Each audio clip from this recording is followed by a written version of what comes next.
The world order is absolutely changing, and the US has to prioritize four resources to stay on top, and that's oil, rare earth elements, water, and of course, contributions to science and technology. Now, when it comes to oil, the US used to heavily rely on the Middle East, but that hasn't been the case for almost 20 years. In fact, over 50% of all of our oil imports come from Canada.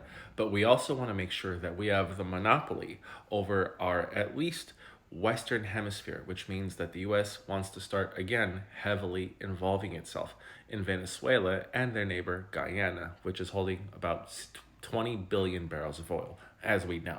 That's why we've been seeing a lot less US involvement over affairs in the Middle East over the past 10 to 15 years. If you think we're heavily involved now, you should just see how we were in the 50s or, of course, the 1980s and the Gulf War and what we did to Iraq. But most of that was done because the US was heavily dependent on Middle Eastern oil, which isn't the case anymore. The only reason why the US pays some attention to the Middle East is because they want to make sure that the world's supply of oil stays stable so there aren't any major price shocks which could impact the price of gas at the pump for elections. When it comes to rare earth elements, China has us completely beat for now. And that scares the United States because the reason why the world order is shifting is so the US can focus its efforts on containing China. So the US doesn't care so much about Europe anymore, doesn't care so much about the Middle East.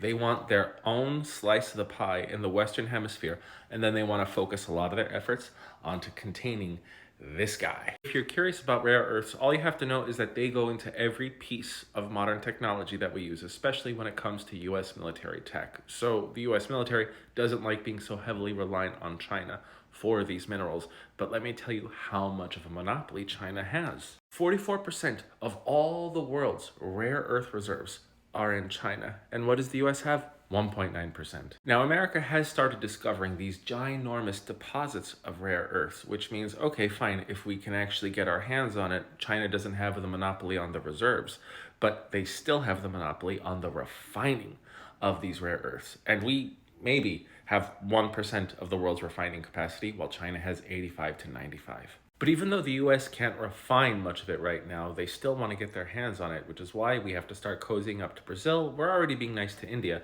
but Ukraine has a huge deposits of these bad boys, and that's one of the reasons why the US is so interested in them. The encouraging thing about this is that China's monopoly, while it is still large, has been diminishing because other countries are starting to exploit their own resources of it, as you can see in this chart. And Australia, while they do heavily trade with China, they are a much stronger US partner, and it looks like one of their companies has found a way to refine these rare earths at a very effective rate. And for right now, there is a company, MP Materials, who is working on refining rare earths in the United States, and it looks like they are going to start getting a huge degree of government investment. And then there is Apple that just signed a $500 million deal with the Mountain Pass rare earths mine in California to be able to produce magnets for iPhones and other forms of technology. Now, all of this sounds really nice, but it's still going to take several years before we can wean ourselves off of China's refining of these critical materials, and that's weakening us. Now, not enough people are talking about water as a strategic resource, but we absolutely should because the population is still growing, and as we continue to grow and develop, we pollute the earth and the water so much more. Fortunately for the United States, we still have been shifting towards green, even though there's a lot of conservative sentiment against it, and we have one of the largest stores of renewable water resources in the world. We have just a little bit more than China, but again, we have less than 1/4 of China's population.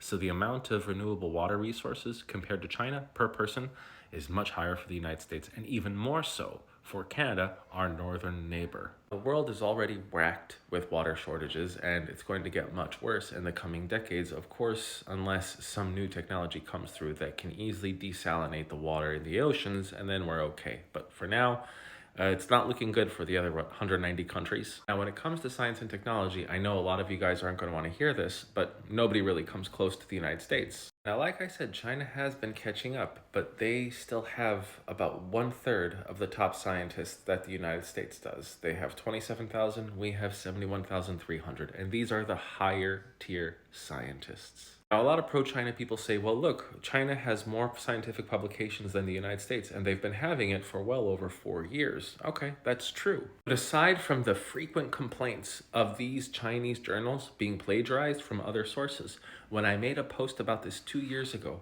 I got input from hundreds of researchers from Mexico, India, Japan, even Hong Kong, the United States, you name it. And they all said, oh yeah, the Chinese are plagiarizing everyone else's research and then just publishing it as their own. I looked up several journals about the top scientists, especially per population. The United States, in one article, came out with 59,000. We were ranked number 8. China was ranked with 36. They have 8,585. In fact, over 41% of all scientists on the planet work in the United States, while 36.1% work in Europe. And the other, 23% of the world's scientists work in every other part of the world. Out of the 1,000 best scientists on the planet, the United States has over 600 of them, and China has about 10. Now, don't get me wrong, China has come a long way, especially when it comes to advanced technology like AI. In fact, I think they're America's closest competitor in that field.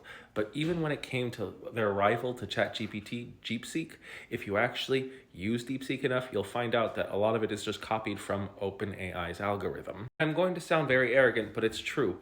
How many times do we hear stories about China stealing American technology? Chinese spies trying to steal or successfully stealing American tech. But how many reports come out of Americans trying to steal Chinese tech from China?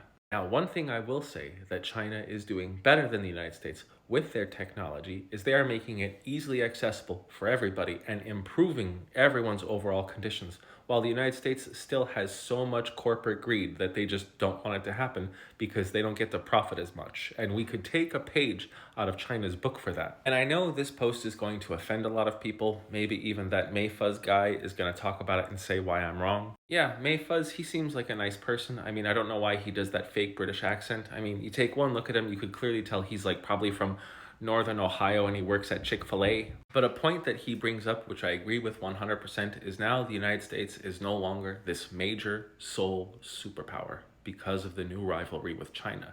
But I think the world does need a very strong America in order to thrive.